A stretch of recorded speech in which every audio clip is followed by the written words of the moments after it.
ang mga kwento ng pag-ibig, kwento ng buhay, at kwento ng pag-asa dito sa Barangay Love Stories. Love Stories.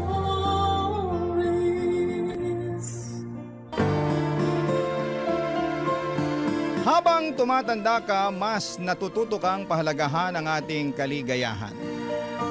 At minsan ay dumarating ang pagmamahal sa pinaka hindi inaasahang oras at pagkakataon. Pero handa ka bang magmahal ng taong mas bata sa iyo ng maraming taon? Dear Papa Dudut, ang sabi nila minsan daw ang tao tumatanda ng paurong. Nakagagawa ng mga desisyon na walang ibang iniisip kung hindi ang mga sarili nila. Kasi nga ang gusto na lamang nila ay maging masaya at mag-enjoy sa buhay nila. Magandang tanghali, Papa Dudut, at sa mga kabarangay nating nakikinig ngayon. Just call me Martha. I'm 45 years old now at dating guro sa US. Doon na rin ako nakapag-asawa at bumuo ng pamilya. Kaya lang sa kasamaang palad, kakagraduate lamang ng unika iha ko nang mamatay ang asawa ko. At nang magkaroon ng trabaho ang anak ko ay nag-decide na akong umuwi na lamang ng Pilipinas at magtayo ng sariling negosyo. Maayos ang buhay ko sa lumipas na mga taon. Kahit madalas na mag-isa lamang ako, wala naman akong dapat na isipin kung hindi ang sarili ko. Bukod sa maayos naman ang negosyo ay maayos din naman ang buhay ng anak ko sa US. Kaya naman ang mga panahon na yon ay puro pag-i-enjoy na lamang sa buhay ang ginagawa ko, Papa Dudut.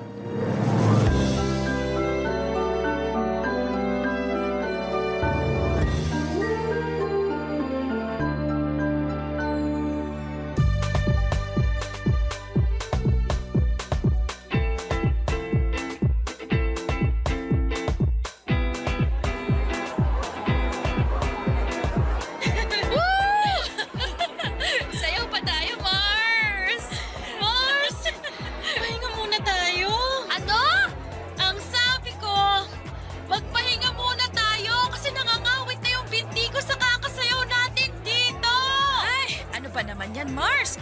Sabi ko naman kasi sa'yo, dalasan mo pagsama sa akin sa gym. Gagawin ko talaga nang maabutan ko naman yung kaseksihan mo. Pero sa ngayon, umupo muna tayo kasi sumasakit na talaga yung mga kasukasukan. Ay, nako. Tara na nga dun sa table. Grabe, Mars! Ang taas pa rin talaga ng energy mo no hanggang ngayon. Hindi may de-deny na hawak mo pa rin yung title na Queen of the Dance Floor. Ay, nako. Maka-queen of the dance floor ka naman dyan. Totoo naman, Mars. Aba, tinalo mo pa sa pagsasayaw yung mga bagets na humahataw sa dance floor kanina, ah. Ay, mga kulang kasi sila sa exercise, kaya ang bilis nilang mapagod. Kung kasing sipag mo lang talaga ako mag-exercise, nako, baka magkasing sexy pa rin tayo hanggang ngayon. Naalala ko tuloy ng mga kabataan natin. Nagbibilang pa tayo ng mga nanliligaw sa atin. Pero, ikaw ang palaging nananalo dahil hindi hamak na mas maraming nagkakagusto sa'yo. Sino ba naman kasing hindi magkakagusto sa campus muse at queen of the dance floor ng batch natin? Ay, naku. Matagal naman na yun, Mars. At matagal na ring lumipas ang kagandahan ng kabataan natin. Ay, Mars, teka. May nakatingin dito. Papalapit! Hi ladies. Free cocktails nga pala para sa inyo. Wow! Free cocktails! Anong meron, Pogi? May special promo kasi kami tonight para sa mga best dancers sa floor kanina. Ay, kasama ba talaga ako dyan o para sa kaibigan ko lang yan? Hoy, Lani, ano ba yung sinasabi mo? Nakakahiya naman sa kanya. Baka mamaya kung anong isipin eh. Naku, ayos lang yon miss. Magaling ka naman talagang sumayaw kanina. I'm Jeric nga pala, isa sa mga DJ sa resto bar na to. Ah! Oo, alam ko! Alam mo? Ibig sabihin, kilala mo na siya? Ay, hindi ko siya kilala, pero alam kong DJ siya. Kanina ko pa kasi siya nakikita na tumitingin sa'yo mula dun sa pwesto niya sa booth. Alam mo, Mars, kanina ka pa humihirit ng ganyan ha. Nakakaya na talaga dito kay Jeric. Jeric, pagpasensyahan mo na tong kaibigan ko Ganyan lang talaga yung kakulit. Ayos lang, miss. I'm Martha nga pala at siya naman si Lani. Nice meeting you, ladies. I guess it's time for you to enjoy the drinks and the night. Thank you ulit dito sa cocktail na binigay mo You're welcome, Martha. See you later. Tama ba yung narinig ko, Mars? Tinawag ka niyang Martha! Ano namang problema doon? Ayun naman talagang pangalan ko. Wala man lang miss, ma'am, o madam. Martha talaga ang FC, ha? Alam mo, Mars, malakas ang kutob ko na type ka ng bagets na yan. Ay, grabe ka naman mag-isip, Mars. Nagbigay lang ng cocktail, type na kaagad ako. Eh bakit naman hindi? Kanina ko pa kaya siya napapansin na panay ang tingin niya sa'yo mula dun sa may DJ booth. Tsaka, aminin mo, yummy si bagets. Oo. Pero alam mo namang hindi ako pumapatol sa mas bata pa sa akin, no? Kasi ayokong ako yung mas nag-aalaga pagdating sa relasyon. Malay mo naman, mabago ni bagets ang pananaw mo pagdating sa bagay na yan. Basta, malakas ang kutob ko, mukhang tinamaan sa'yo yang si Jerry.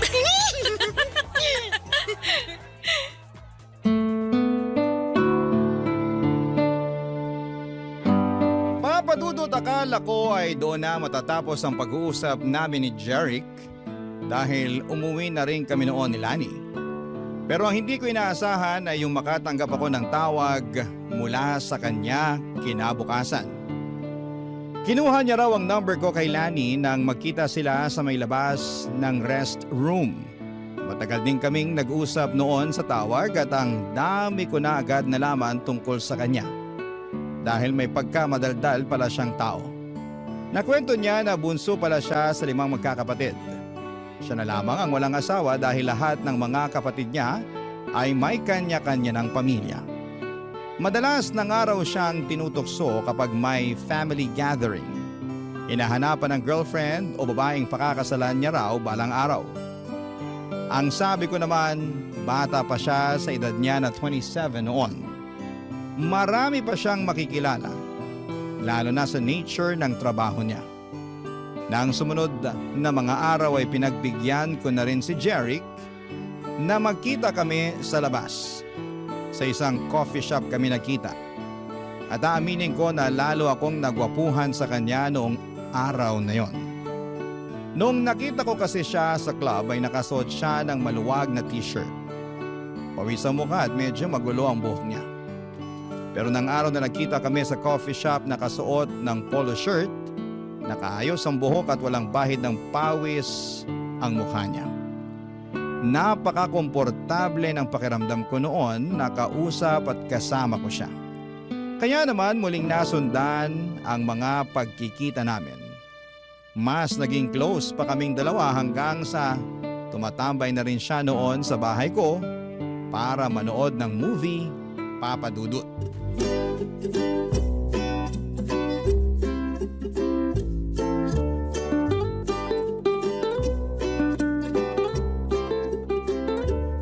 Ang ganda ng ending ng movie, no?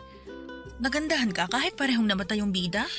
Oo, kasi namatay sila na pareho nilang alam na mahal nila ang isa't isa.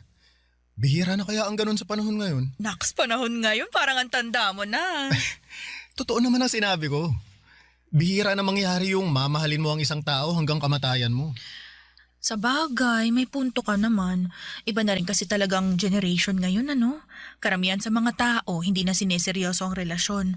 O ay, mag-ice cream ka na muna. Thank you, Martha. Mukhang masarap to, ah. Ay, oo, favorite ko talaga tong ube na flavor. Dito nga palaging nasisira ang diet ko eh. Ay, hindi mo naman kailangang mag-diet kasi hindi ka naman mataba. Hey, akala mo lang yun kasi palaging maluwag ang mga damit na sinusuot. Uy, ang sexy mo kaya nung gabi sa club kung saan kita unang nakita. Maka-sexy ka naman dyan. Party dress kasi yun kaya medyo fit sa katawan ko. Bagay talaga sa'yo kasi lalong lumabas ang kaseksihan mo. Martha, may gusto nga pala akong itanong. Ano yun? Kaya ba hindi ka na nakipagrelasyon mula nung mamatay ang asawa mo? Kasi takot kang hindi seryosohin ang magiging karelasyon mo. At sino namang nagsabi sa'yo niyan? Si Lani? Hindi, hula ko lang yun. Bakit? Totoo ba? Alam mo, hindi naman ako takot pumasok sa relasyon.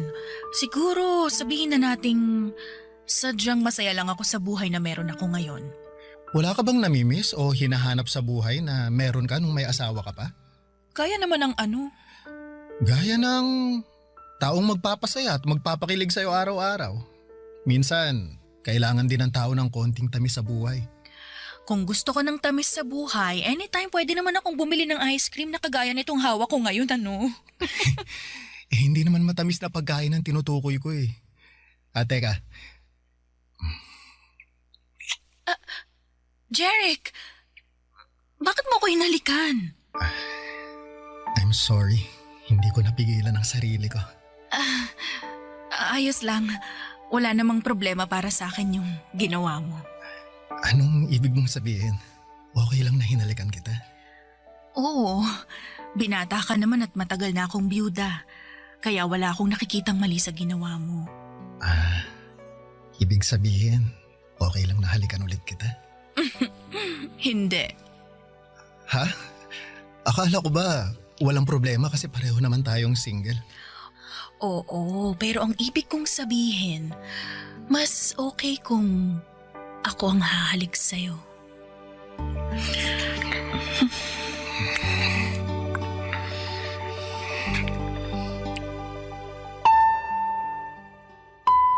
Papa Dudut, hindi talaga ako attracted sa mga lalaki na mas bata sa akin. Never ako nag-entertain kapag alam ko na mas matanda ako.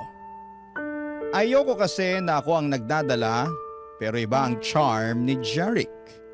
Kahit halos doble ang edad ko sa kanya ay nakita ko na medyo matured na siyang mag-isip at magsalita. Alam ko rin naman na hindi pera ang habol niya sa akin dahil may kaya rin siya sa buhay. Walang ibang responsibilidad kung hindi ang sarili niya. At ramdam ko na maganda ang intensyon niya para sa akin. Ayun nga lang ay hindi ko alam kung ano na ba ang estado ng relasyon namin noon. Pero ayos lang naman sa akin kasi wala pa rin sa isipan ko na pumasok sa seryosong pakikipagrelasyon. Ang mahalaga sa akin noon ay nag-e-enjoy ako sa kung ano ang meron sa aming dalawa ni Jeric, Papa Dudut. Barangay Love Stories. Barangay Love Stories. Papa Dudut, nauwi rin po sa relasyon ang namamagitan sa amin ni Jeric. Siya mismo kasi ang humingi ng label at assurance sa aming dalawa. Gusto niya raw kasi na masiguradong wala ng ibang lalaki ang aaligid sa akin. Kahit nga ang kaibigan kong si Lani ay kinikilig noon sa aming dalawa ni Jeric. Sinabi niya na mukhang seryoso daw sa akin si Jeric. Inamin ko naman noon sa kanya ang katotohanan na hindi ako seryoso sa kung anuman ang meron sa amin ni Jeric. Oo, masaya at nag-i-enjoy ako sa company niya. Lalo na at first time kong makipagrelasyon sa mas bata sa akin. Pero wala talaga sa isipan ko na seryosohin ang kung anuman ang namamagitan sa aming dalawa. Pakiramdam ko rin naman noon, Papa Dudut, ay nasa stage si Jeric ng pag-i-explore. Kasama na ang pakikipagrelasyon sa mas matanda sa kanya. Ramdam ko na pareho kami ng hinahanap sa isa't isa. Gusto lamang naming mag-explore at mag-enjoy. At natagpuan namin yon sa isa't isa noon, Papa Dudut.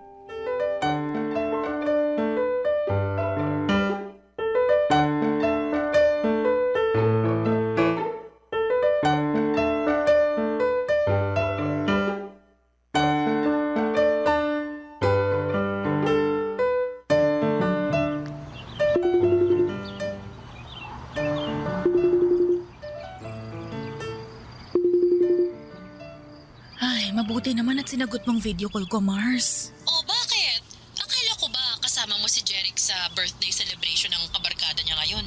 Oo nga, nandito kami ngayon sa bahay ng kaibigan niya. Eh bakit parang inip na yung mukha mo?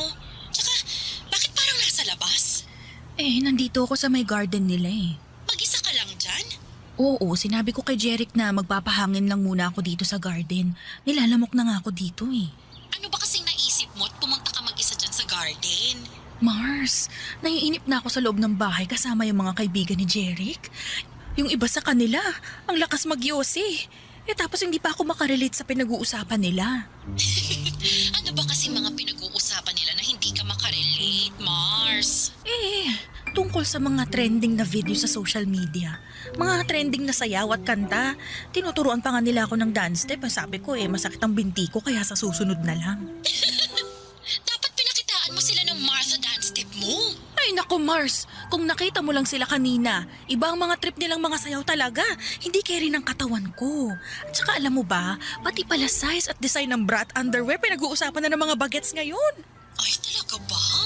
Oo, yung isang babae nga ron, kulang na lang maghubad at ipangudngud ang dibdib niya doon sa mga kasama namin.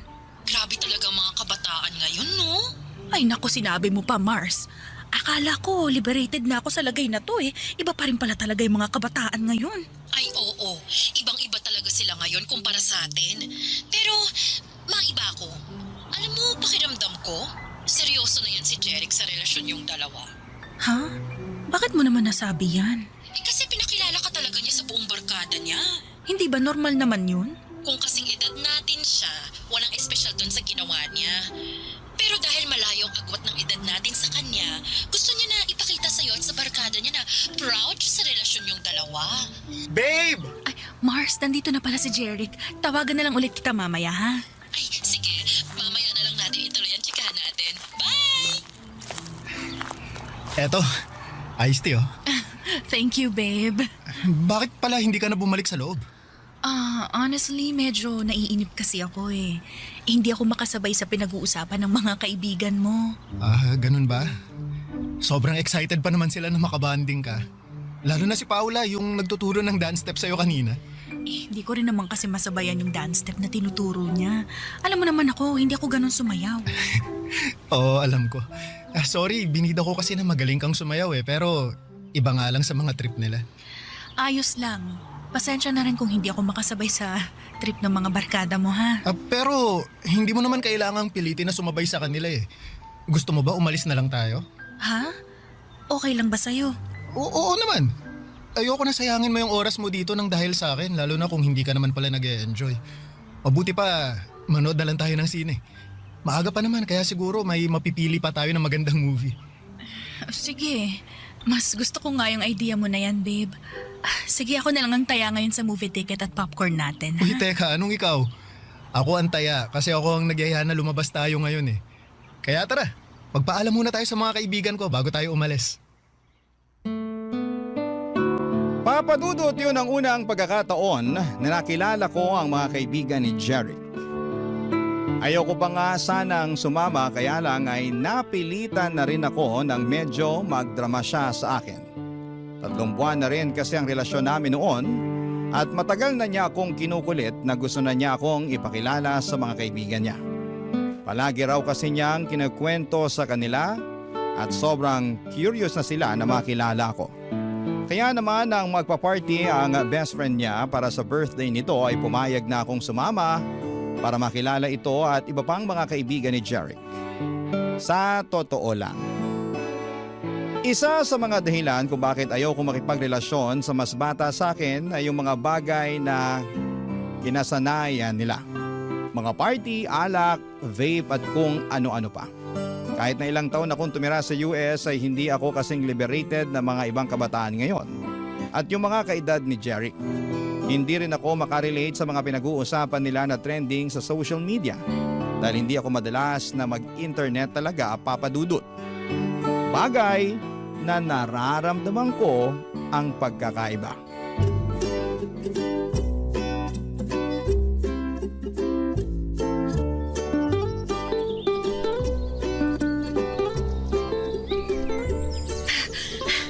Sandali lang, babe. Pahinga muna tayo sa pagtakbo. Medyo hinihingal na kasi. O sige babe, sakto. Upo tayo dun sa may waiting shed. Eto, bottled water. Thank you, babe. Pahinga muna tayo ng ilang minuto dito. 2 kilometers na lang naman ang kulang natin Ano? 2 kilometers pa? Oo, konti na lang yun kasi naka 3 kilometers na tayo. Mamatay-matay na nga ako sa katatakbo natin kanina eh. Pwede naman nating mas bagalan ng takbo mamaya para matapos mo yung running workout natin ngayon. Ay, sige. Ang mahalaga naman matapos ko kahit hindi ganun kabilis, tama ba? Oo, kahit lakad takbo pa ang gawin natin mamaya. Yan talagang gagawin ko kasi baka hindi na ako makapag-gym bukas. Pero alam mo, ang galing mo nga babe. Dati 1 kilometer pa lang tumitigil ka na kaagad sa pagtakbo. Ngayon nakadiretso ka na ng 3 kilometers na takbo. Palakas ka na ng palakas sa pagtakbo, babe. Paano ba naman ako hindi lalakas? Napakahigpit pero napakahati naman ng running coach ko. Naku, yung hati medyo tagilid tayo dyan. Pero yung mahigpit ako na running coach, i-claim ko na yan kasi para sa'yo din naman ng paghihigpit na ginagawa ko eh. Oy, teka, anong hindi ka hati? Halos nakahabol tingin sa atin yung mga babaeng naka-sports bra na nadadaanan nating tumatakbo kanina. Akala mo hindi ko napansin yun, ha?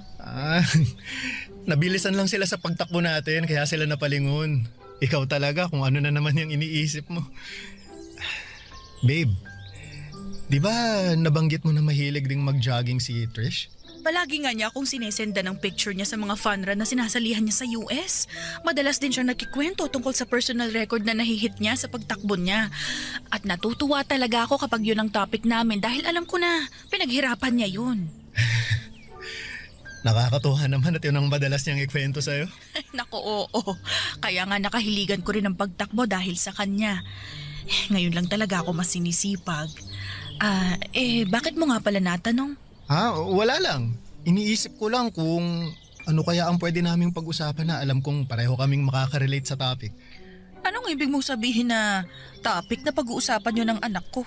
Ang ibig kong sabihin, gusto ko lang na maging komportable siya, nakausap ako. Pag pinakilala mo na ako sa kanya. Abay, bakit mo naman naisip ang tungkol sa bagay na yan? Syempre, doon din naman tayo kasi papunta, di ba? Ipapakilala mo rin ako sa anak mo bilang boyfriend mo. Kasi babe, gusto na kitang ipakilala sa parents ko eh. Plano ko nga na isama ka sa family gathering namin next week para makilala mo na rin ang ibang kamag-anak ko. Teka, hindi ba parang masyado namang mabilis sa mga plano na nasa isip mo, babe? Maglilimang buwan pa lang ang relasyon natin. Babe, kagaya nga ng sabi ko kanina, doon din naman tayo papunta. Ipapakilala mo ako sa anak mo at ikaw naman, ipapakilala ko sa pamilya ko. Kaya bakit pa natin patatagalin yun? Pwede naman natin gawin yun habang maaga pa. Huwag kang mag-alala. Mabait ang pamilya ko, lalo na si Mami. At sigurado ako na magkakasundo kayong dalawa. Papadudot, nagulat talaga ako nang sabihin ni Jeric na gusto na niya akong ipakilala sa pamilya niya. Nang marinig ko yun mula sa kanya ay kinabahan talaga ako. Hindi dahil sa excitement, kung hindi alam kong gusto ng iba na ang gustong mangyari ni Jeric sa relasyon namin. Papadudot, doon ko naramdaman na mukhang tama si Lani sa palagi niyang sinasabi na seryoso na si Jeric sa kung ano ang meron sa aming dalawa. Oo, may mga oras noon na nagpaplano si Jeric para sa future naming dalawa at gusto niya na sa susunod na taon ay kumuha na kami ng bahay para sa aming dalawa. Gusto niya rin na pagkatapos daw ng kasal namin ay sa ibang bansa kaming mag-honeymoon. At kung sino lang ang dapat na maging bisita sa araw ng kasal. Marami pa siyang mga plano at hindi ko naisip talaga na seryoso siya sa mga bagay na yon, Papadudot. Pero kinakabahan ako ng dahil doon. Barangay Love Stories. Barangay Love Stories. Papadudot, nagsimula na po akong makaramdam ng pagkailang kay Jeric noon. Para bang nabawasan yung kilig at excitement na nararamdaman ko noon. Oo, at naging masaya ako sa relasyon namin, pero hindi talaga pumasok sa isipan ko na magiging seryoso siya sa akin. Na magiging seryoso kaming pareho. Kaya nga kapag nagtatanong siya kung kailan ko siya ipapakilala sa anak ko, ay umiiwas akong sagutin yon, Papadudot. Dahil wala akong balak na ipakilala siya sa anak ko na halos ilang taon lang ang tanda niya. Hindi ko rin ma-imagine ang sarili ko na magpapakasal ulit tapos sa mas bata pa sa akin. Doon na po ako nagdesisyon na simulang iwasan si Jeric. Binawasan ko yung mga oras na magkasama kami. Gumagawa ako ng dahilan kapag nag-aaya siya ng date. Sinasabi ko na umalis ako ng bahay at may mga kailangan na ayusin sa negosyo. Napapadalas tuloy noon ang pagdadrama niya sa akin. Dahil hindi ko sinasagot ang mga tawag niya. Sandamakmak na chat or text message naman ang natatanggap ko mula sa kanya. Hanggang sa isang araw ay hindi ko na siya naiwasan nang bigla siyang pumunta sa bahay, Papa Dudut. Sakto naman na may ine-expect ako na delivery kaya lumabas ako at pinagbuksan ko siya ng gate ng mga oras na yon.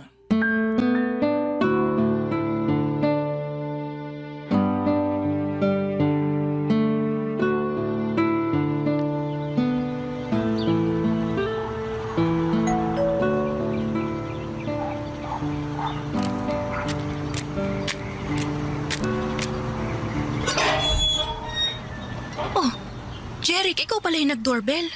Oo, ako nga. Akala ko yung magde-deliver ng in-order ko na makeup sa online. Ganun ba? Baka parating na rin yun mamaya. Pero mabutit pinagbuksan mo na ako ng gate, babe. Pasensya ka na. Madalas din kasi akong wala dito sa bahay. Ayos lang yun. Sabi mo nga, may inaasikaso kang mga papeles na may kinalaman sa negosyo mo. Ganun na nga. Kaya ba hindi mo rin nasasagot yung mga tawag ko? Oo, kasi kapag nandito ako sa bahay, madalas tulog naman ako eh. Nakakapagod kasi talaga yung mga inaasikaso ko sa labas. Tapos ang layo pa ng dinadrive ko pa uwi rito. Bagsak na talaga ako sa kama. Sabi ko naman kasi sa'yo sasamahan kita para may driver ka. Ayoko na rin kasing maabala pa kita. Alam mo kahit kailan, hindi ka naging abala sa akin, babe. Alam mo yan. At alam mo rin na ayokong masyado mong binibigay sa akin ng mga oras mo. May trabaho ka at sariling buhay na dapat asikasuhin. Pero parte ka naman ng buhay ko, kaya dapat inaasikaso din kita, babe. Kaya kong asikasuhin ang sarili ko. Hindi ka dapat mag-alala sa akin, Jeric. May problema ba tayo? Ha? Wala naman. Sigurado ka? Jeric, pwede bang sa ibang araw na lang tayo mag-usap? Gusto ko sanang... Kung wala tayong problema, bakit tinatawag mo ako sa pangalan ko at hindi babe?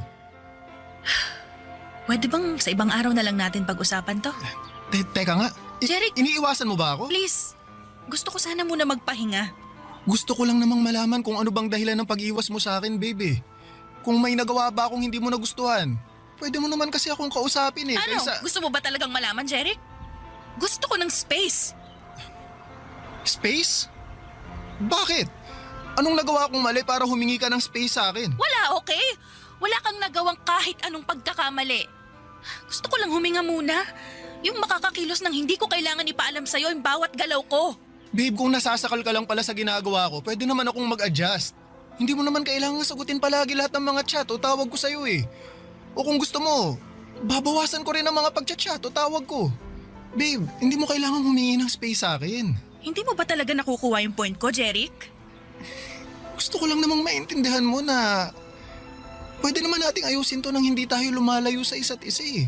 Pero space nga mula sa'yo ang gusto ko. Yun ang gusto ko na ibigay mo sa akin. Martha, please. Martha, huwag mo naman gawin sa akin to. Umalis ka na, Jeric. Martha! Huwag ka nang gumawa ng gulo dito. Umalis ka na. At kung pwede lang ha, huwag mo kong i-chat o tawagan. Gusto ko munang matahimik ang mundo ko mula sa'yo. Kaya please lang, layuan mo muna ako. Papadudot ilang araw pa akong kinulit ni Jeric noon hanggang sa tuluyan na niya akong binigyan ng space. Sa totoo lang ay medyo nakahinga ako ng maluwag nang sa wakas ay nagawa kong humingi ng space sa kanya. Medyo nasasakal at nauumay na rin kasi ako sa sobrang kaswitan niya. At hindi ko na rin gusto ang mga planong binubuo niya para sa aming dalawa. Ayoko na siyang paasahin pa, Papadudot. Ayoko nang isipin niya na pareho kaming seryoso sa relasyon naming dalawa.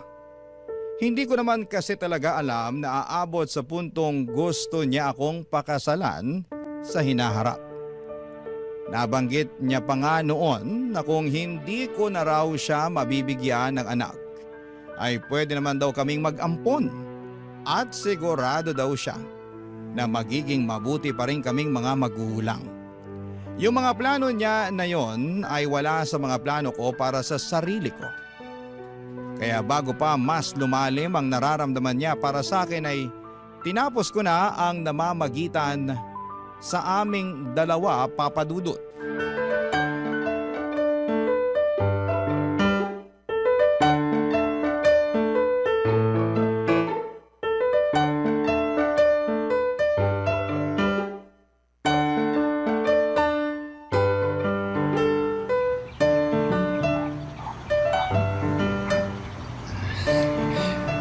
Martha, pwede ba tayong mag-usap?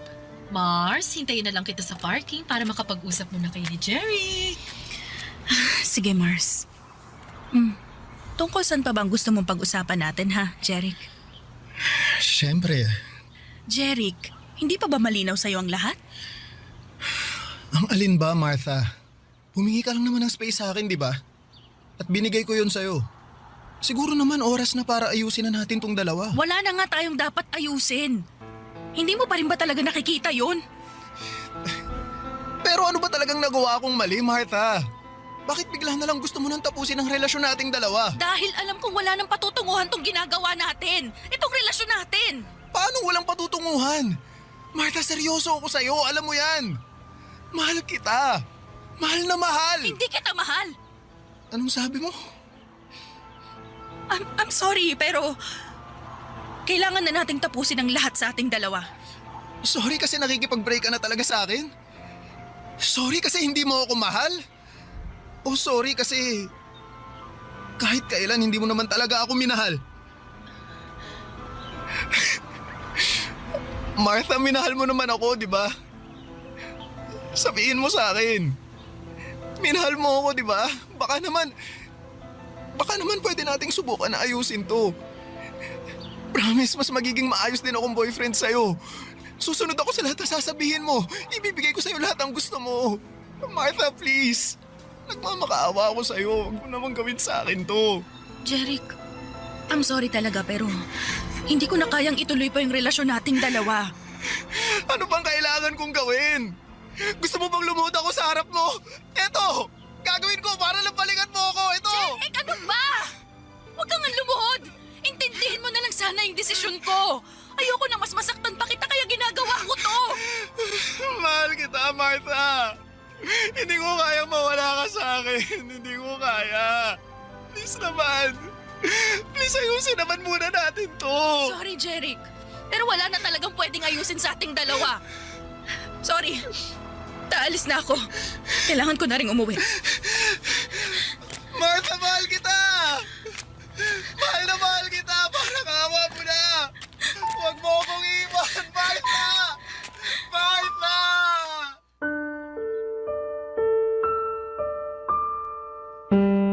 Papa Dudut, hindi rin naman naging madali sa akin ang pakikipaghiwalay kay Jeric. Kahit paano ay naging espesyal siya sa akin at aaminin ko na napakilig niya rin talaga ako. Para kung bumata ng 10 taon ang mga panahon na magkarelasyon kaming dalawa. Wala siyang ibang pinaramdam sa akin kung hindi puro kilig at saya lamang. Siguro kung nakilala ko siya noong kabataan ko at pareho kami ng edad ay baka siya na ang nakatuluyan ko. Pero hindi ngayon na gusto ko na lamang mag-enjoy sa buhay na mag-isa. Hindi rin kagad sumuko noon si Jeric, Papa Dudut. Sinubukan niya pa rin gumawa ng paraan para magkabalikan kami. Sa kabila ng ilang ulit na pagtataboy ko sa kanya, may ilang beses pa siyang pumunta sa bahay para subukan na kausapin ako. Pero hindi na ako lumalabas para harapin siya. Kinukulit niya si Lani na tulungan siyang makausap ako at may isang beses na pumunta siya sa bahay na lasing at sumisigaw sa labas. Napilitan akong lumabas para kausapin siya. Halos sumagulhol ulit siya at nagmamakaawa na balikan ko siya. Hindi ko na rin tuloy napigilan ang sarili ko na maluha noon. dahil sa awang nararamdaman ko. Hindi ko naman talaga gustong paasahin at saktan si Jeric noon. Gusto ko lamang na mag-enjoy sa buhay at maging masaya. At kahit ramdam ko kung gaano kaseryoso sa akin si Jeric ay hindi ko na siya pwedeng paasahin pa. Dahil alam ko na magkaiba kami ng pananaw sa buhay. At sa bandang huli mas masasaktan ko lamang siya. Nagigilty pa rin ako hanggang ngayon pero umaasa na mahahanap na ni Jeric ang babaeng masusuklian ng tama ang pagmamahal niya. Hanggang dito na lamang po ang sulat ko at salamat po sa pagbibigay ng oras sa pagbabasa ng aking sulat. Ang inyong forever, kapuso at kabarangay, Martha. Anong say mo sa Barangay Love Stories na ito? Pagkwentuhan natin sa comment section yan. Ang mga kwento ng pag-ibig, kwento ng buhay at kwento ng pag-asa dito sa Barangay Love Stories.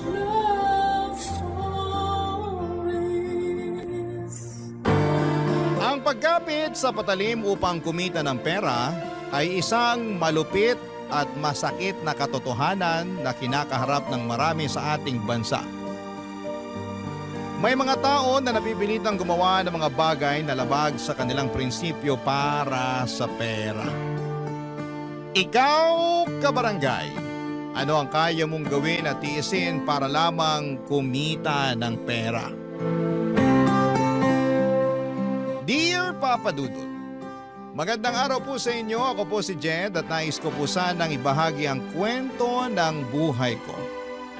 Hindi po madali para sa akin ang ikwento ang mga nangyari. Pero matagal na po akong tagahanga ng Barangay LS at sa tingin ko ay makakatulong din sa akin kung may makakarinig at makakarelate sa kwento ko. Dito na po ako sa Pateros ipinanganak at lumaki. Iniwan po ako ng nanay ko noong 4 years old pa lamang ako para sumama sa ibang lalaki. Kaya ang tumatayong magulang ko ay ang tatay ko. Mahal na mahal ko po ang tatay ko at kahit kailan ay hindi ko hinanap ang pagmamahal ng nanay ko dahil hindi nagkulang ang tatay ko sa akin. Ang totoo po niyan, hindi ko na po alam kung nasaan ang nanay ko ngayon. Pero okay lang po. Dahil abala na ako sa mga hamon ng buhay at wala na akong oras para hanapin pa siya. Hindi po kami mayaman ni tatay, Papa Dudut. Ang tatay ko po ay isang construction worker at ako naman po ay nagtatrabaho bilang crew sa isang restaurant. Ang mga kinikita namin ay sakto lamang para sa pang-araw-araw na pangangailangan namin. Pero kahit na ganun pa man ay pareho naman kaming masaya ni tatay. Isa din po sa mga dahilan kung bakit hindi ako sumusuko sa mga pagsubok ng buhay ay ang matalik kong kaibigan na si Migs. Pareho po kaming lumaki dito sa Pateros. Pakiramdam ko po ay isa sa mga dahilan kung bakit nagkakaintindihan kami ni Migs ay dahil pareho kaming lumaki sa broken family. Si Migs po ay iniwan ng tatay niya noong 6 years old pa lamang siya. At ang nanay na lang po niya ang kasama niya. Paminsan-minsan nga po ay nagbibiroan kami ni Migs na sana ay magkatuluyan na lamang ang tatay ko at ang nanay niya para maging kapatid ko na lamang siya. Hindi ko po alam kung bakit may mga magulang na ganon, Papa Dudut, pero hanga pa rin ako sa mga magulang na ginagawa ang lahat para sa kanilang mga anak. Tulad ng tatay ko at ng nanay ni Migs. At bukod po sa pagkakaroon ng broken family tulad ko ay hindi rin po nakapagtapos ng pag-aaral si Migs. Nagtatrabaho po siya sa isang talyer at tuwing nagkakatugma, ang mga araw ng day off namin ay nagvi-videoke at nagiinuman kami. At tuwing nagkakaroon ng malalim na usapan ay hindi namin maiwasan na magkwentuhan tungkol sa mga pamilya namin, Papa Dudut.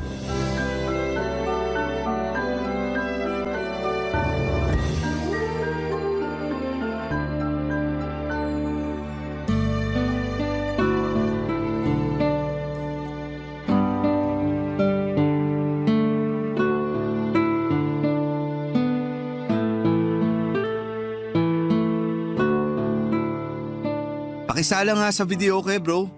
44914. Hindi ka ba nagsasawa sa kakabidyoke mo? Ang pangit ng boses mo eh. Nagmana lang naman ako sa'yo. Ang totoo nga niyan, parang masusuka na nga ako eh. Ang dami ko na rin kasing nainom. Ang hina mo naman. Pero seryoso, mamaya ka na kumanta. Magkwentuhan na muna tayo. Oh, ba't mukhang problemado ka dyan? Naaawa na kasi ako kay nanay eh. Alam mo naman na pinalaki niya ako na mag-isa, di ba? Gusto kong bigyan na maginhawa na buhay yung nanay ko, bro. Pero wala eh. Kulang na kulang yung kinikita ko sa talyer. Uy, ba't ka nagdadrama? Mukhang marami ka na nga nainom. Hindi eh. May sahayop kasi yung tatay ko na yun. Bubuntisin niya si nanay tapos hindi niya naman pala kami kayang panindigan. Wala siyang kwenta. Hayop siya. Ay, ganun din naman yung nanay ko eh. Huwag kang mag-alala, hindi ka nag-iisa. Ang saya siguro nun, no? Yung alin? Magiging magkapatid tayo kung sakali magkatuluyan yung mga magulang natin. Loko, ikaw talaga. Kung ano-ano na lang yung naiisip mo eh. Yung nanay mo ba, bro? May bala ka pa bang hanapin yon? Naku, wala na. Mag-overtime na lang ako sa restaurant kaysa hanapin ko pa yun. Sayang lang sa oras. Pero ikaw, kahit nasasaktan ka, sa tingin ko sabik na sabik ka pa rin na makita yung tatay mo, no? Tama ba? Siguro. Ewan ko ba? Gusto ko siyang makita pero gusto ko rin siyang sumbatan sa ginawa niyang pangiiwan sa amin ni nanay. May balita ka ba kung nasan yung tatay mo? Wala eh. Pero sigurado ko nasa Pilipinas lang yun. Ang sabi kasi sa akin ni nanay, bobo daw sa English yun. Kaya sigurado kung hindi pa nakakalis ng bansa yun. Grabe ka naman sa tatay mo. Eh ikaw ba? May balita ka ba kung nasan yung nanay mo? Ang sabi sa akin ni tatay, may pamilya na raw yung nanay ko sa Iloilo. Ang layo naman. Uy, may naisip ako. Ba't di mo kaya hanapin yung nanay mo sa Iloilo? Loko-loko, nandito na sa Maynila yung buhay ko. At isa pa, ano namang magagawa ko dun? Hindi nga ako marunong mag-Ilonggo eh. Nakakatuwa sila pag nag-aaway, no? Para naglalambingan lang. Pero seryoso, gaya nga ng sabi ko, ayoko nang hanapin yung nanay ko. Kung masaya siya sa bago niyang pamilya, edi congratulations. Pero ako, hindi ko pababayaan si tatay. Alam mo kung ano yung pinagpapasalamat ko, bro? Kung tutuusin, pwede sana akong ipamigay ng tatay ko sa mga kamag-anak namin nung sanggol pa lang ako. Pero hindi niya ginawa yun. Pinanindigan niya yung pagiging ama niya sa akin. At yun ang kaulugan ng isang tunay na lalaki. Nako, mukhang magkakasundo nga sila ng nanay ko. Kasi ganun din yung nanay ko eh. Nung iniwan siya ng tatay ko, pinanindigan niya rin yung pagiging nanay niya sa akin. Kakatuwa, no? Ang dami pala nating similarity. Oo, at isa na dun yung talent natin sa pagkanta. Pero seryoso, salamat bro ha. Salamat saan? Kasi sobrang solid ng samahan natin. Nandyan ka parati para damayan ako. Eto pinapangako ko sa'yo bro. Walang makakasira sa samahan natin. I love you bro. Takis nga. Sapakin kita dyan eh. Ayoko na talaga. Nasusuka na ako eh. Uwi na tayo. Sobrang killjoy naman ito. Tiisin mo na muna yan. Oh, etong pulutan oh. Hindi ko na talaga kaya bro. Uuwi na ako. Ako na magbabayad nitong in-order natin. Hindi na nga pala ako nasusuka. Ano nga ulit yung number mo? Saan ko na dito sa videoke? Yan tayo eh. Huwag kang mag-alala, titiisin ko na lang. At isa pa, hati na rin tayo sa bayad. Ba't ko naman iaasa sa iyo yung bayad? Eh pareho lang naman tayo na nagtatrabaho. Yun! Papadudod si Migs na talaga yung kasama ko sa lahat ng bagay. Hindi siya yung tipo ng kaibigan na iiwanan ka kapag nahihirapan ka. Siya yung klase ng tao na kahit may pinagdadaanan siya ay hindi kanya pababayaan. At ganon din naman po ako sa kanya, Papa Dudut. Para ko na siyang kapatid at gagawin ko rin ang lahat para sa kanya. At isa pa ay magkalapit lang din kasi ang bahay namin. Kaya hindi kami nahihirapan kapag kailangan namin ang isa't isa. Ang totoo niyan ay nalulungkot ako para kay Migs kasi hindi siya yung tipo ng tao na nag-o-open up tungkol sa tatay niya. Pero tuwing nagiinuman kami ay bigla na lamang siyang magrarant tungkol sa tatay niya at naiintindihan ko naman siya, Papa Dudut. Kasi hindi naman nagkakalayo yung kwento ng buhay namin. Parehong tinakasan ng tatay ni Migs at ng nanay ko ang mga responsibilidad nila sa amin. Ang totoo po niyan ay asar na asar ako noong unang malaman ko na nasa Iloilo na pala ang nanay ko kasama ang bago niyang pamilya. Sobrang naiinis ako kasi ang kapal naman ng mukha niya na umasta na parang wala siyang iniwang anak dito sa Maynila. Pero kinaya naming pareho ni tatay na wala ang nanay ko. At sigurado ako na hindi na namin siya kakailanganin kailanman. At gano'n na lang din yung sinabi ko kay Migs na hindi na niya kailangan ng tatay niya kasi nakayanan niya na mabuhay na hindi humihingi ng tulong sa tatay niya. Lumipas nga po ang ilang linggo at wala namang nagbago sa buhay ko. Kayod sa trabaho tapos uuwi para makapagpahinga. Tapos kinabukasan ay magtatrabaho na naman. At ganoon din ang naging sistema ng buhay ni Migs. Hanggang isang araw. Nagbago po ang lahat ng dynamics. Nasa trabaho ako nang mabalitaan kong naaksidente ang tatay ko sa construction site na pinagtatrabahuhan niya. Sobra po akong nataranta ng araw na yon. At ang pinakamasakla pa ay wala akong sapat na ipon para ipagamot siya. Pero wala akong ibang choice kundi ang ipa-admit siya sa ospital. Mawala na po ang lahat sa akin, Papa Dudut. Wag lang po ang tatay ko. Habang tumatagal ay tumataas ang bayarin sa ospital. At wala na rin akong kinikita dahil nagpaalam po ako sa amo ko na hindi na muna ako makakapag-duty kasi kailangan kong bantayan si tatay sa ospital. Hindi na rin ako nagparamdam kay Mix kasi ayaw ko na siyang abalahin pa. Oo, kasangga ko siya sa lahat ng laban sa buhay. Pero may mga pagkakataon talaga na mas pipiliin ko na lamang na solohin ang problema ko kaysa maging pabigat sa ibang tao. Aaminin ko na ma-pride akong tao at yung ayoko sa lahat ay yung kinakaawaan ako. Pero dumating din yung pagkakataon na hindi ko na talaga kinaya pa. Kaya naman nakapag-decide ako na tawagan si Migs at hilingin sa kanya na dalawin ako sa ospital, Papa Dudut.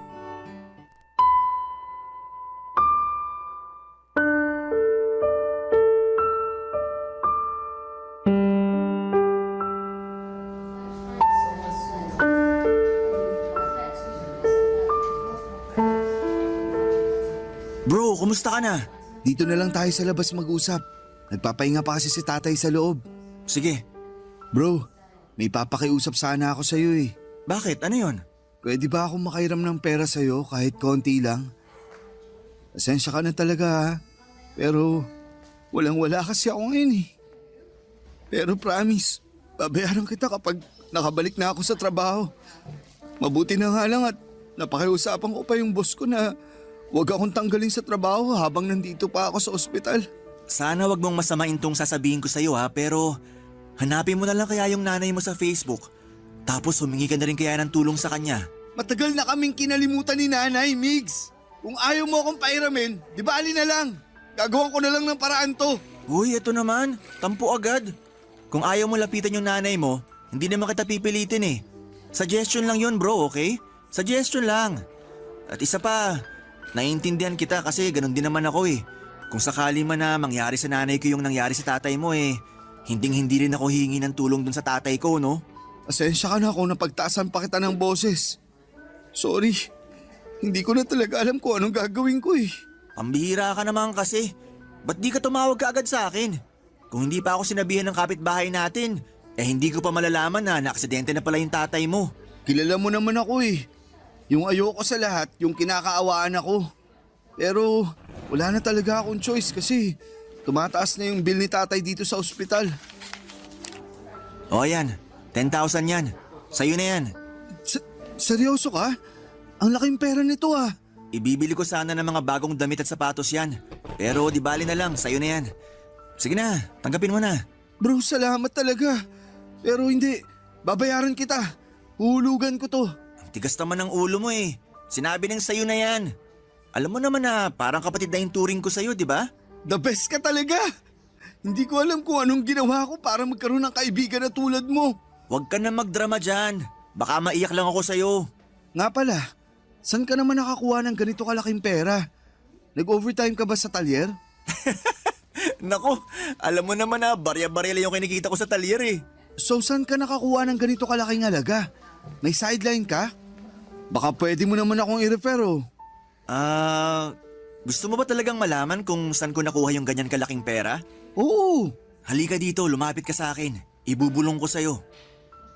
May pinupuntahan akong bar pagkatapos ng shift ko sa talyer, bro. At maraming silahis na, alam mo na, nagbibigay ng pera kapalit ng good time. seryoso ka? Kailan mo pa ito ginagawa? Noong nakaraang linggo lang. Pambihira ka bro. Hindi ka ba mapapahamak dyan? Sa hirap ng buhay ngayon, wala akong choice. Mamamatay kami pareho sa gutom ng nanay ko kung yung sahod ko lang sa talyer ang aasahan ko. Pero lilinawin ko lang sa'yo, walang pilitan to ah. Pwera na lang kung interesado ka. Ayoko. Baka mapahamak lang ako dyan. Mukha ba ako napahamak? Sandali lang, may papakita ako sa'yo. Ito yung bago kong cellphone, bro. Pambihira. Patingin nga. Ito yung bagong labas na model ah. Ito yung palagi kong nakikita sa Facebook. 60,000 yung presyo nito. Nako, barya lang yan dun sa katransaksyon ko. Nakita niya kasi na kakarag-karag na yung luma kong cellphone. Kaya ayan, binilhan niya ako ng bago. So ano, aatras ka pa ba? Kung sakaling bigyan ako ng ganito kamahal na cellphone, pwede ko rin to ibenta para may pambayad na ako dito sa ospital. Pero, hindi ko talaga kaya. Di bali na lang. Bro, maniwala ka sa akin. Wala pa yan sa kalahati ng pwede nilang ibigay sa'yo. Basta gagalingan mo lang. Loko ka. Sapakin kita dyan eh. Akala ko ba walang pilitan ha? Sayang lang kasi ang gwapo mong yan. Sigurado ako na hinding-hindi ka mahihirapan. Sobra akong nabigla sa mga sinabi sa akin ni Migs Papadudut. Akala ko po kasi ay sa mga teleserye o sa TV lamang nangyayari ang mga ganong klase ng sitwasyon. Yung binabayaran ka ng malaking halaga kapalit ng pagsama sa ibang tao. Pero nangyayari pala talaga siya sa totoong buhay. Sobrang inosente ko po ng mga panahong yon at hindi ko talaga inaasahan na papasukin ni Migs yung ganong klase ng sideline. Aaminin ko noong una ay hinusgahan ko siya, pero habang tumatagal ay na-realize ko naman na wala namang masama doon basta't pareho kayong may kasunduan ng makakatransaksyon mo. Pero ayoko pa rin talaga, Papa Dudut. Kasi hindi ko kayang makipagsiping sa isang tao na hindi ko namang kilala. Akala ko po ay magagawan ko ng paraan yung bill sa ospital ni tatay pero mas lalo pang lumala ang sitwasyon. Nang isa-isa nang pumunta sa bahay namin yung mga katrabaho ni tatay sa construction. Doon ko po napag-alaman na may utang pala si tatay sa kanila at ngayon ay naniningil na sila ng bayad. Nalaman ko rin po yung perang inuutang ni tatay sa mga katrabaho niya ay ginagamit pala niya sa pagsusugal. Hindi ko po akalain na nagsusugal pala siya at hindi ko po malalaman kung hindi pa dumating yung mga katrabaho niya sa bahay para maningil. Para po ako mababaliw sa dami ng problema ng mga panahong yon. Bumalik po ako sa trabaho ng mga panahong yon at pagkatapos ng shift ko, dumidiretso ako sa ospital para bantayan si tatay. Yung bahay naman namin ay pinaubaya ko na kay Migs, mabuti na lamang at mapagkakatiwalaan ko siya.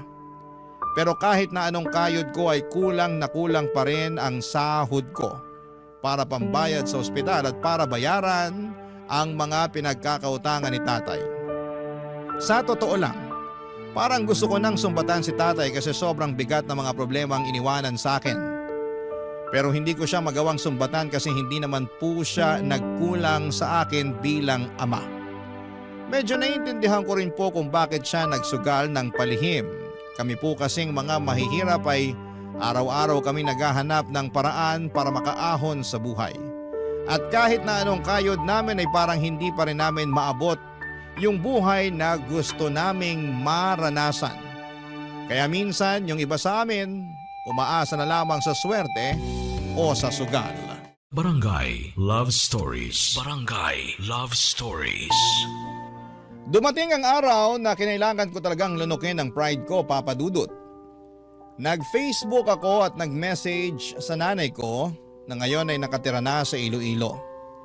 Nagbabaka sakali ako na baka matulungan niya ako at mapadalhan ng pera. Kasi hindi ko na talaga kayang pasanin lahat ng responsibilidad na iniwan ni tatay. Gustong gusto ko na talagang mabayaran ng buo yung bill ni tatay sa ospital at pati na rin yung mga inutangan niya. Di bali na pong mahirap basta wala lang utang. Pagkalipas ng ilang araw ay nakatanggap ako ng message mula sa nanay ko. Pero imbis na gumaan ang loob ko, Papa Dudut, ay mas lalo lamang itong bumigat. Ipinagduldulan niya lang sa akin na masaya na siya sa buhay niya ngayon kasama ang bago niyang pamilya. At ayaw na raw niya akong makausap. Galit na galit po ako noong araw na yon. At hindi ko na napigilan ang sarili ko na umiyak. Hindi nagparamdam ang nanay ko sa akin ng ilang taon at ni minsan ay hindi kami humingi ng tulong sa kanya. Pero nagawa niya pa ring ipamukha na parang wala akong kwentang anak at noong araw na yon ay isinumpa ko na hindi ko nakakausapin ang nanay ko at pati na rin yung mga taong may kinalaman sa kanya.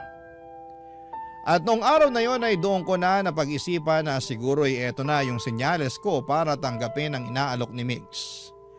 Nadala ako sa bugso ng damdamin kasi naisip ko noon na wala nang mas nakakahiya pa kesa sa tanggihan at kamuhian ako ng sarili kong ina.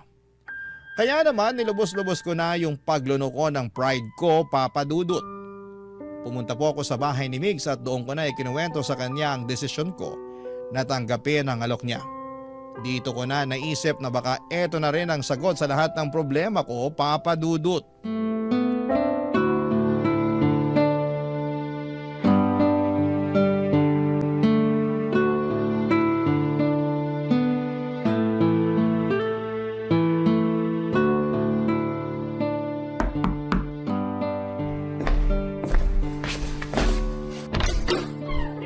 Bro, halika, pasok! Salamat ha.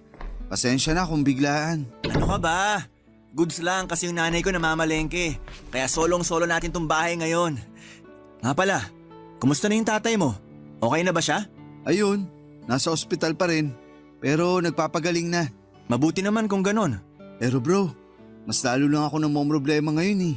O bakit? Ano nangyari? Paano ba naman kasi tong si tatay? Hindi niya sinabi sa akin na nabaon na pala siya sa utang. Kaya eto, ako ngayon yung sinisingil ng mga inutangan niya sa construction. Kaya pala. Ha? Naalala mo ba nung isang araw na pinabantay mo ko sa bahay nyo? May lalaking sobrang galit habang hinahanap yung tatay mo. Pero hindi ko na masyadong pinansin kasi akala ko lasing lang. Pasensya ka na talaga kung pati ikaw nadadami na sa problemang ginawa ng tatay ko. Wala yun. Umalis din naman kaagad yung taong yun eh. Natakot ata kasi pinagtitinginan na siya ng mga kapitbahay nyo habang nagsisisigaw siya sa labas ng bahay nyo. So, ano nang balak mo ngayon? Kailangan ko na talagang mabayaran yung bill sa ospital at yung mga pinagkakautangan ni tatay sa lalong madaling panahon. Para matapos na tong problema ko. Ilang gabi na rin kasi akong hindi nakakatulog nang dahil lang dito. Bro, pasensya ka na ha. Pero wala akong maibibigay sa'yo ngayon eh. Yung natitirang pera ko kasi, naibigay ko na kay nanay. Wala akong balak mangutang o mangingi sa'yo ng pera. Ha? Tinatanggap ko na yung inaalok mo sa akin nung nakaraan. Jed, ikaw ba talaga yan? Sino ka? Anong ginawa mo sa kaibigan ko ha? Hindi ako nakikipaglokohan sa'yo. Seryoso nga. So anong nakain mo at nagbago yung isip mo? Tinanggap ko yung advice mo nung nakaraan. Nagchat ako sa walang kwenta kong nanay. Ops, sandali lang. Oh, bakit?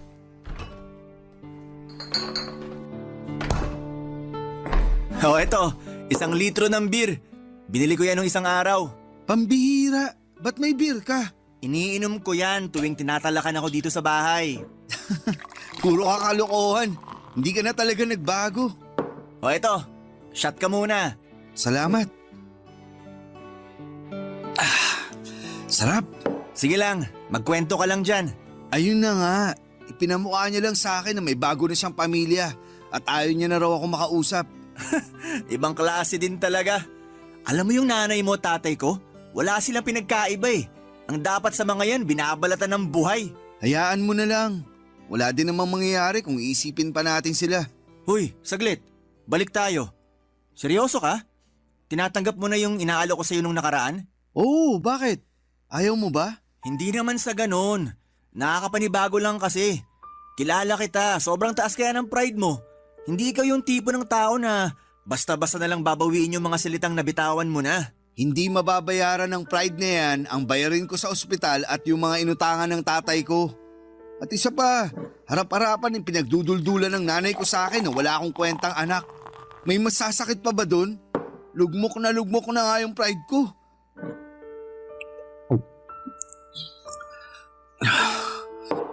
Eh, baka isa. Kulang to. Huy, dahan-dahan. Baka malasing ka kagad niyan. Gusto ko makalimot. Pabayaan mo ako. Pero huwag kang mag-alala bro. Kasi sa susunod, imported the wine na yung iinumin natin.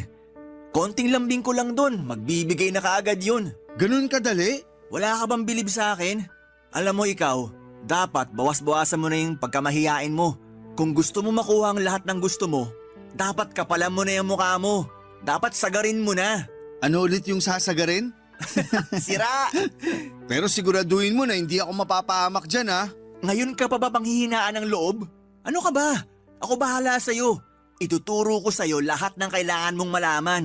Easy man ito, promise. Papatulan ko na yan. Wala nang atrasan to. Nang gabing yon ay dinala ako ni Mig sa bar na madalas niyang tambayan. Sobra akong kinabahan kasi bagong mundo ang tatahakin ko, Papa Dudut. Aaminin ko na gustong gusto ko nang kumalas noon pero tuwing naiisip ko ang mga problema ko sa pera, nawawala rin yung kaba ko. Mabuti na lang talaga at nandun si Migs para tulungan ako. Pero hindi rin nagtagal si Migs sa bar kasi may lalaking nagbook ng hotel at mukhang sobrang interesado sa kanya. Mas lalo tuloy akong kinabahan nang kailangan na niyang umalis. Pero pinilit niya akong manatili at binigyan pa ako ng pera para may pambili ng drinks habang naghihintay. Grabe, Papa Dudut. Nagmukha akong tuod sa bar ng panahon na yon. Nag-online games na lamang ako habang umiinom para hindi ako mabagot agad. Habang tumatagal ay napagtanto ko na baka sinuwerte lang talaga si Migs sa mga lumalapit sa kanya pero makalipas ang ilang oras, may lumapit na rin sa akin na lalaki. May itsura siya, nasa 40s at mukhang may kaya sa buhay. Nagalok siya na bilhan ako ng drinks at pumayag naman ako. Nagkwentuhan kami at tinanong niya kung ilang taon na ako. Saan ako nakatira, may mga simpleng tanong lamang. Pero habang tumatagal ay mas lumalalim na yung mga tanong niya. Nagsimula siyang magtanong tungkol sa mga personal na bagay at hindi nagtagal ay dinala na niya ako sa kotse niya. Nag-drive siya at nag-park kami sa isang liblib na lugar. At doon na may nangyari sa amin. Kitang-kita ko na nagustuhan niya yung ginawa ko sa kanya at bilang pasasalamat ay binigyan niya ako ng 5,000 pesos. Kinuha rin niya yung number ko. Grabe, Papa Dudut. Sa trabaho ko sa restaurant ay baka nga hindi ko pa makuha yung 5,000 sa isang linggo. Tapos nung gabing yon ay hindi pa umaabot ng 5 oras ay naka 5,000 na ako. Lumipas ang ilang linggo at nagpatuloy yung arrangement namin at lumaki na rin nang lumaki yung pera na natatanggap ko sa kanya. Nang ikinuwento ko sa kanya ang kalagayan ng tatay ko ay hindi siya nagdalawang isip na bigyan pa ako ng pera. At doon na nga mas gumaan ang buhay ko. Nabayaran ko na po ng buo ang hospital bills ni tatay at pati na rin yung mga pinagkakautangan niya. At noong nagkapera na ako ay naisipan kong yayain si Mig sa bahay. Bumili ako ng mga mamahaling alak bilang pasasalamat na rin sa kanya. Kasi kung hindi dahil kay Migs, baka nabugbog na ako ng mga inutangan ni tatay at baka mas lalo pang lumaki ang bayarin ko sa ospital, Papa Dudut.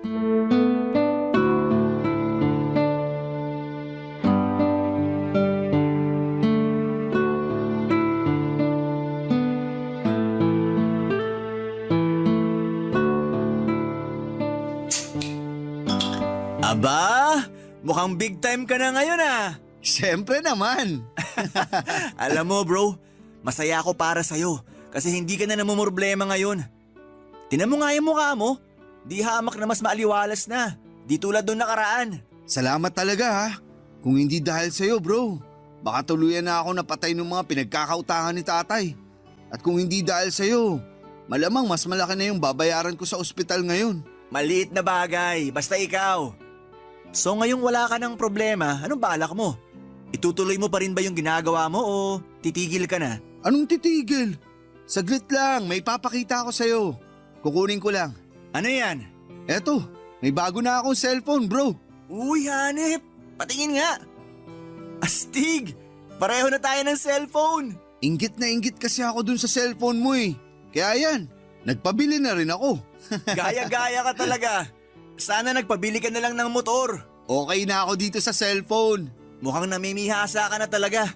So ano nga? Wala ka nang balak tigilan yung ginagawa mo, no? Bala ko na nga mag-resign sa restaurant na pinapasukan ko sa Makalaway. Sabi naman sa'yo, di ba? Di hamak na mas malaki yung kikitain natin dito.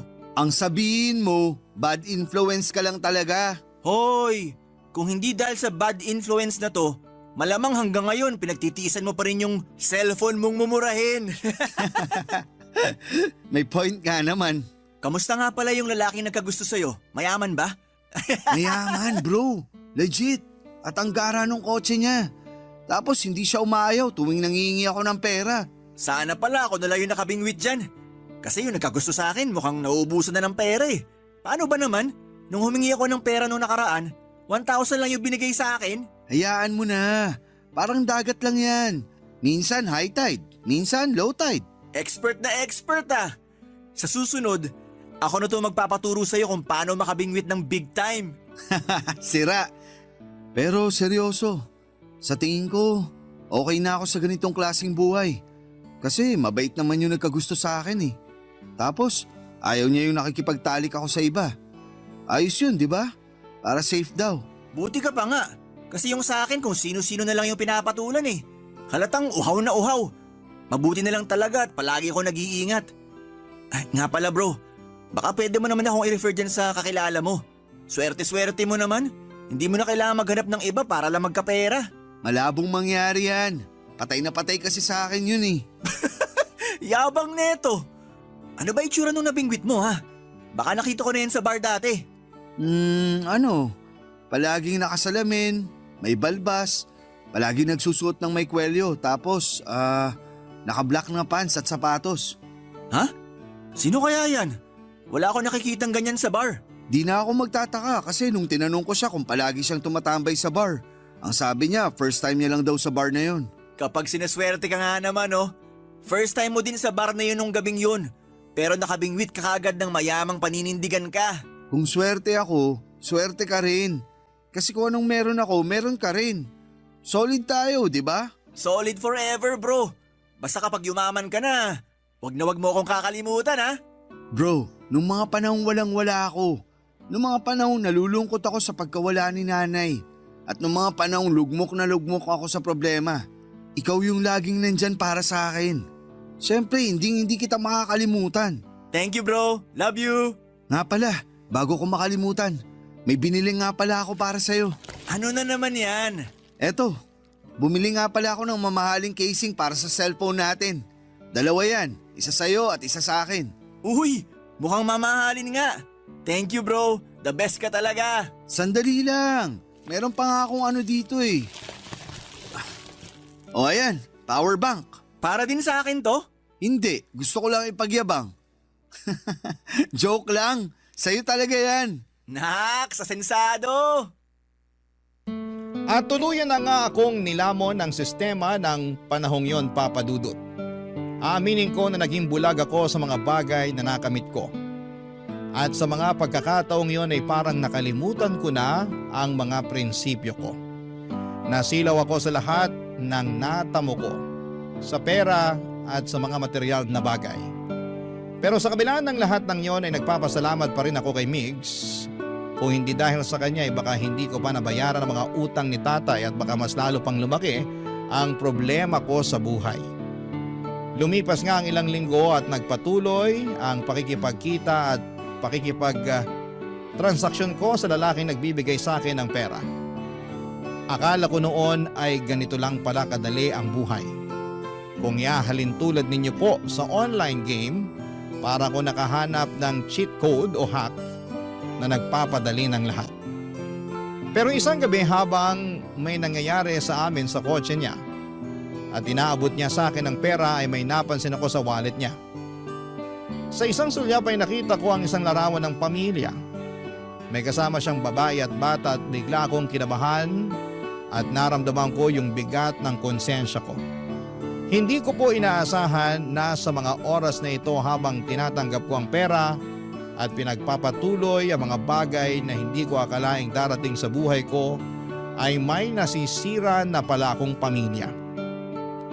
Kung tutuusin, May mga taong nagmamahal sa kanya na posibleng masaktan kapag nalaman nila ang ginagawa namin. Hindi ko na napigilan ang sarili ko at kinumpronta ko siya tungkol sa picture na nakita ko sa wallet niya. Tumawa lamang siya at sinabing hiwalay na raw sila ng asawa niya. Noong tinanong ko kung nasaan ang asawa niya, sinabi niya na nasa mabuting kalagayan na raw at ganoon din ang bata. Kaya hindi ko daw dapat ipag-alala kung may nangyayari sa amin. Nakaramdam po ako, Papa Dudut, ng kaunting ginhawa. Nang gabi ding yon na pagkatapos kong itanong sa kanya ang tungkol sa pamilya niya, hindi na ako nangulit pa. Tumahimik na lamang ako, Papa Dudut. Sa totoo lang ay takot ako na kung magsalita pa ako ay baka magbago ang lahat at mawala na ng tuluyan ang pinagkakakitaan ko. Nang mga panahong yon, Papa Dudut. Barangay Love Stories. Barangay Love Stories. Papa Dudut, dumating na sa puntong nakapag-ipon na ako ng sapat na pera at unti-unti ko na ring napapagawa ang bahay namin. Kasabay nito ay unti-unti na ring gumaling si tatay. Ang saya ko talaga, Papa Dudut, dahil hindi na lang ako nakakabili ng gamot para sa kanya, kundi pati na rin yung mga simpleng pangangailangan niya. Kaya naman talagang nararamdaman ko ang pag-asenso ko sa buhay kahit papaano. Pero sa kabila ng mga magagandang pagbabago sa buhay ko ay napansin ko na unti-unti rin na nade-depress si Migs. Napapansin ko kasi yung mga post niya sa Facebook at talagang nararamdaman mo na may pinagdadaanan siya. At nung hindi na niya sinasagot ang mga tawag at messages ko ay talagang nag-worry na ako. Isang araw ay nag-decide akong pumunta sa bahay nila at nandun ang nanay niya. At nang tinanong ko kung nasaan si Migs ay sinabi niyang madalas na lang daw na natutulog ito. At isang beses sa isang araw na lang daw kumain. Nag-worry ako lalo at nagtanong ako sa nanay ni Migs kung ano ang nangyayari. Pero kahit yung nanay niya mismo ay hindi alam kung ano ang nangyayari kay Migs. Alam ko na may mga pagkakataon sa buhay na ang isang tao ay kailangang mapag-isa para makapag-isip. Kaya't napag-isipan ko na siguro ay kailangan lamang ni Migs ng oras para magpahinga at makapag-reflect. Pero dumaan ang isang linggo at wala pa ring pagbabago sa kalagayan niya. Nang pumunta ulit ako sa bahay nila ay ganoon pa rin ang sitwasyon. Si Migs palaging nakahiga lang sa kama at bihira pa rin kumain. Noong araw na yon ay hindi na ako nakatiis pa kaya nag-decide ako na bumili ng pagkain mula sa isang kilalang restaurant at nag-take out ako. Pagkatapos po noon ay bumalik ako kaagad sa bahay nila. Nang makarating ako ay hindi ko na pinatagal pa at pumasok na ako sa kwarto ni Migs. Hindi ko alam kung ano ang gagawin ko pero ang gusto ko lang mangyari ay yung maramdaman na nandyan lang ako para sa kanya. Kahit na hindi ko pa alam kung paano ko siya matutulungan. Gusto ko lang na maramdaman niya na hindi siya nag-iisa, Papa Dudut.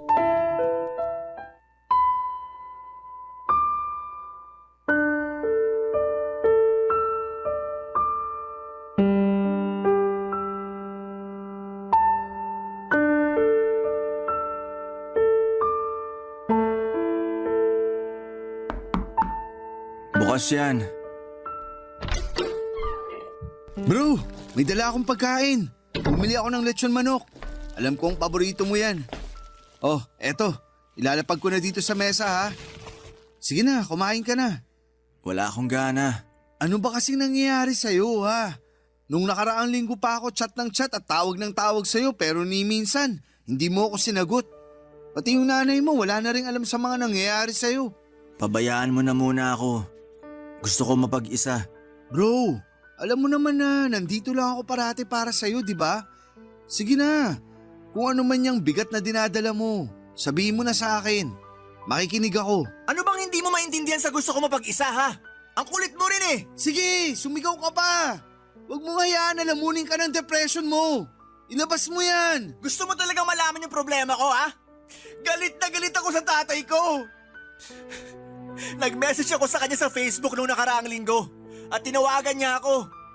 Pero ang sabi niya sa akin, wag ko na daw siyang gambalain kasi masaya na daw siya sa buhay niya. Alam ko naman na nandyan si nanay para sa akin pero kasi ang sakit-sakit eh. Ang sakit-sakit nung tinutulak kang papalayo ng sarili mong tatay. Maliit pa ako nung huli niya akong nakita, bro. Ano? Hindi man lang ba siya na-curious kung kumusta na yung anak niya? Hindi man lang ba sumagi sa isip niya na may anak na nangungulila sa pagmamahal niya?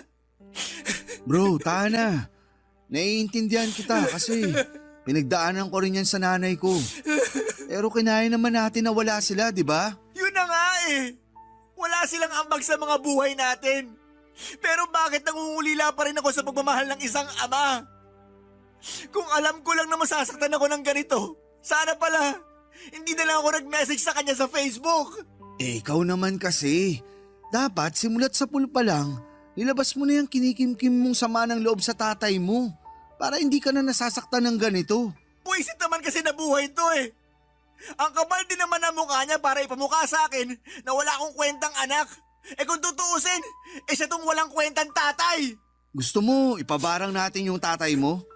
Naniniwala ka doon? Hindi natin malalaman kung hindi natin susubukan, di ba? Isasabay ko na rin yung nanay kong walang kwenta. Malay mo, baka bigyan pa tayo ng discount ng mambabarang. Si Raulo. Pero, thank you bro ah. Napagaan mo yung pakiramdam ko. Dapat hindi lechon manok yung dinala ko eh. Dapat alak. Pass na muna ako dyan. Nakainom na ako kagabi. Sumasakit pa nga tong ulo ko. Ibang klase. Ba't di mo ako niyaya? Para ka namang others eh. Pasensya ka na. Gusto ko lang talaga mapag-isa ng mga oras na yun eh. Naiintindihan ko naman. Pero, wag mo na akong tatakutin ng ganun ha. Sana man lang nag-message ka para man lang at least alam ko na buhay ka pa pala. Oo na, sorry na talaga. Uy, ba't mukhang gigil na gigil ka? Bakit? Sino ba yung tumatawag ha? Eh sino pa ba? Kung hindi yung tatay ko na walang kwenta. Sagutin mo na lang kaya para hindi ka na nagkakaganyan. Ano ako, sira? Pagkatapos niya sabihin sa akin na wag ko na raw siyang gambalain kasi mas masaya na siya na wala ako. Ni hindi ko nga alam kung bakit pa tumatawag yung mokong na yan eh. Baka naman hihingi ng tawad sa'yo. Sagutin mo na kasi. Gusto mo sagutin ko? Saglit, kunin ko lang. Uy, O, ayan. Gagi! Ba't mo naman hinagis yung cellphone? Ang mahal nun eh. Bahala siya sa buhay niya. Mabulok na sana siya sa impyerno. Jijingle ako. Diyan ka lang. Sira ulong yun. Pagdiskitaan ba naman yung cellphone? Sayang naman. Kunin ko na nga lang. Nagasgasan pa ata yung case na binigay ko sa kanya. Sandali lang. Mukhang pamilyar sa akin tong mukha na to ah. Hoy! Ba't hawak-hawak mo yung cellphone ko? Akin na nga yan. Wag na wag mong sasagutin yan kung hindi tatamaan ka sa akin. Tatay mo yung tumatawag sa'yo? Kakasabi ko lang, di ba? Pambihira. Kanina pa ring ng ring to ah. Utang na loob, kanina pa ako naririndi dito. Ayan. Dapat binlock ko na to eh. Bro, sana wag mong masamain tong sasabihin ko sa'yo ha. Pero mukhang mabait na tao naman yung tatay mo eh. Hulaan ko. Nakita mo yung profile picture niya nung tumatawag siya, no? Sus, huwag ka magpapauto. Mukha lang siyang mabait, pero yung ugali niyan, mas masahol pa sa hayop. Pakiramdam ko nga nasuntok ko na yun kung sinabi niya yung mga sinabi niya sa akin sa harapan ko mismo. Ay, kumain na lang tayo. Lalamig na tong lechon manok. Sige. Sobra akong nagulat papadudot nang makita ko yung profile picture ng tumatawag kay Migs. Yung tatay ni Migs at yung lalaki na nagbibigay sa akin ng pera ay iisa lang pala. Alam kong marami sa mga kabarangay natin na magagalit sa sasabihin ko pero pinili kong itago kay Migs na tatay niya pala ang katransaksyon ko. Kasi natakot ako na baka mawalan ako ng pera. Aaminin ko na malaking tulong yung pera na ibinibigay niya sa akin at kung sakali mang magkagulo ay sigurado ako na sa kangkungan ako pupulutin. Lalo na't wala pa akong trabaho. Habang tumatagal ay mas lalong bumigat ang konsensya at naiilang ako sa pakiramdam. Kasi tatay mismo ng best friend ko ang pinatulan ko. Doon ko rin napagtanto na yung family picture na nakita ko sa wallet niya ay baby picture pala ni Migs. Siguro ay marami sa inyo ang hindi maniniwala pero hindi ko talaga nakilala yung nanay ni Mig sa litrato kasi ang layo ng itsura niya noon kung ikukumpara mo sa ngayon. Parang ibang tao na siya ngayon kumpara doon sa nasa family picture. Habang patuloy kami sa pagkikita ng tatay ni Migs ay pasimple ko siyang tinatanong tungkol kay Migs. Inamin niya na ang dahilan kung bakit may picture ni Migs at ng nanay niya sa wallet niya ay para ipakita na hindi siya silahis tuwing nagtatangka siya o nagtataka yung mga katrabaho niya kung lalaki ba talaga siya. Sabi pa niya na wala na raw siyang balak na makipag-ayos kay Migs o sa nanay nito. Nung marinig ko yon, sobrang nalungkot ako para sa best friend ko, Papa Dudut. Tumagal pa kami ng ilang buwan sa ganitong setup pero doon ko na naisip na kailangan ko na talagang tapusin ang pakikipagkita ko sa tatay ng best friend ko. Ang totoo niyan ay tutol na tutol yung tatay ni Migs sa gusto kong mangyari kasi nahulog na daw ang loob niya sa akin. Pero nanindigan ako at tuluyan ko na talaga siyang iniwanan. Nakalikom na ako ng sapat na pera at gusto ko na ring magsimula ng bagong buhay. Hindi ko na kayang ipagpatuloy yung ginagawa ko dahil alam ko na tinatraidor ko na si Migs at diring-diri ako sa sarili ko tuwing naiisip ko yung ginagawa ko sa best friend ko. Doon ko na na-realize na sobrang halaga pala ng itama ang mga mali mo habang maaga pa. Kasi kung ipagpapaliban mo lamang ay baka hindi mo na rin mamamalayan na huli na pala ang lahat. Isang araw nang pumunta si Migs sa bahay ay niyaya niya ako na makipag-inuman at hindi ko akalain na mangyayari na yung matagal ko nang kinatatakutan, Papa Dudut.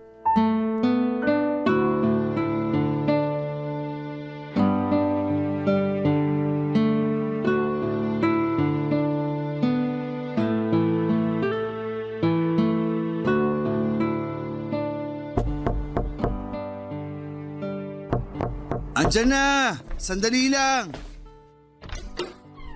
Surprise! Oh, ano naman yung dala-dala mo? Ano pa ba? Eh di alak. Lika, shot tayo. Shh! Natutulog na si tatay sa loob. Dito na lang tayo sa labas ng bahay. Ganun ba? Sige. Himala! Dati, ikaw tong napakababa ng tolerance sa alak. Tapos ngayon, nag-aaya ka makipag-inuman? Anong nakain mo? May rason tayo para mag-celebrate ngayon, bro. Ano naman yun? Nakadilihensya na naman ako. 15 kyaw, bro. 15 kyaw. Ibang klase ka talaga. Kinupitan mo siguro yung tao, no? Grabe ka naman sa akin. Oh, eto. Sa'yo to. Inumin mo na.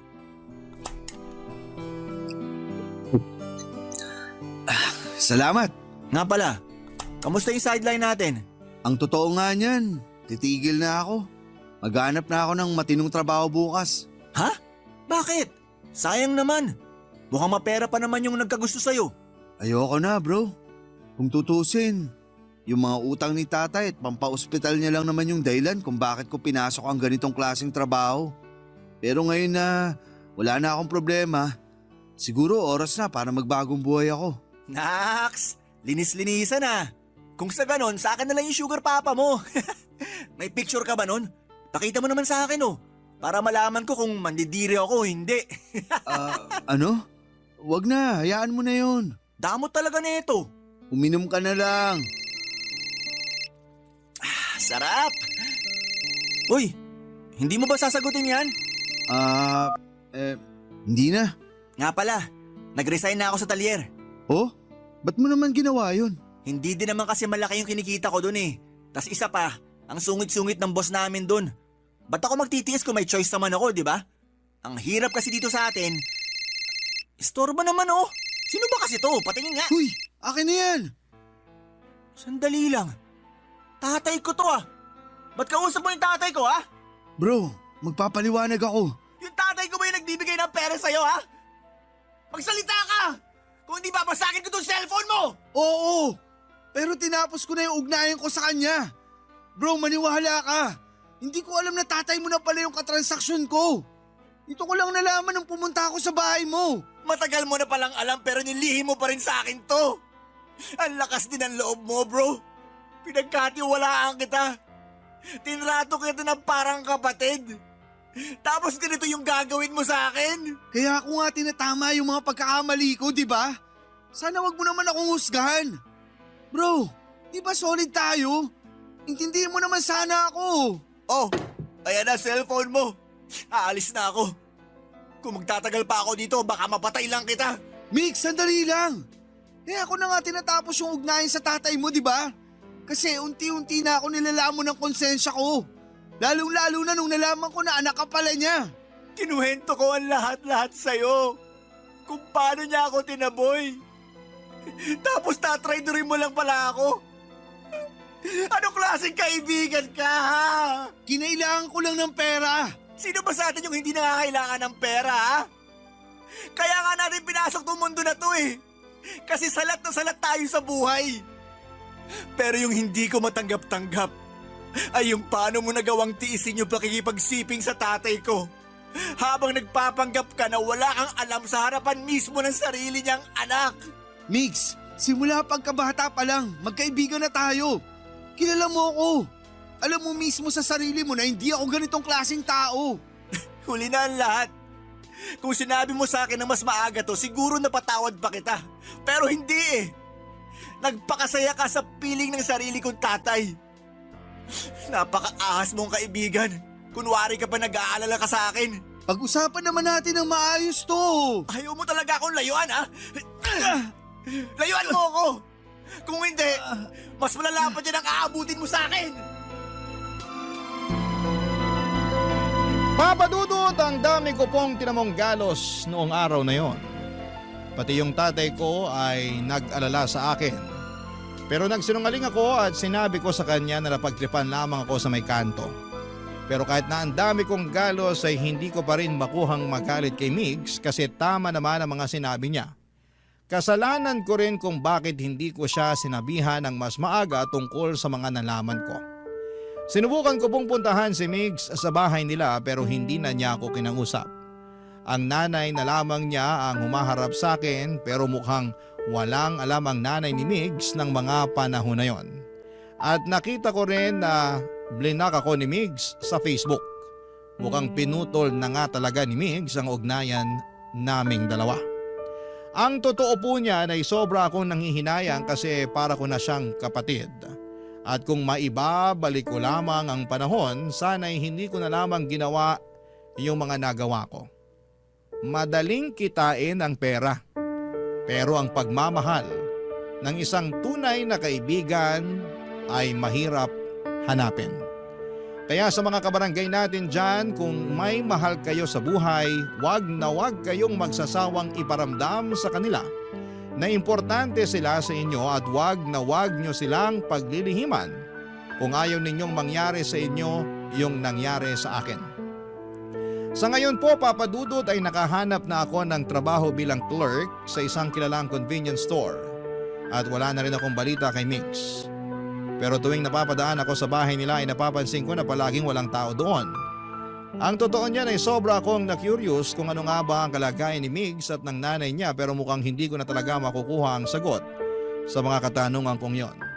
Kung sakali man po na may mga bagong kaganapan sa buhay ko ay makakaasa po kayo, Papadudot, na magpapadala ulit ako ng sulat sa inyo. Maraming salamat po sa pagbibigay sa akin ng opportunity para may kwento ko sa inyo ang isa sa mga pinakamasaklap na bahagi ng buhay ko. Ang inyong forever kapuso at kabarangay, Jed. Ano ang masasabi mo sa ating Barangay Love Stories today? Aabangan namin yan sa aming comment section.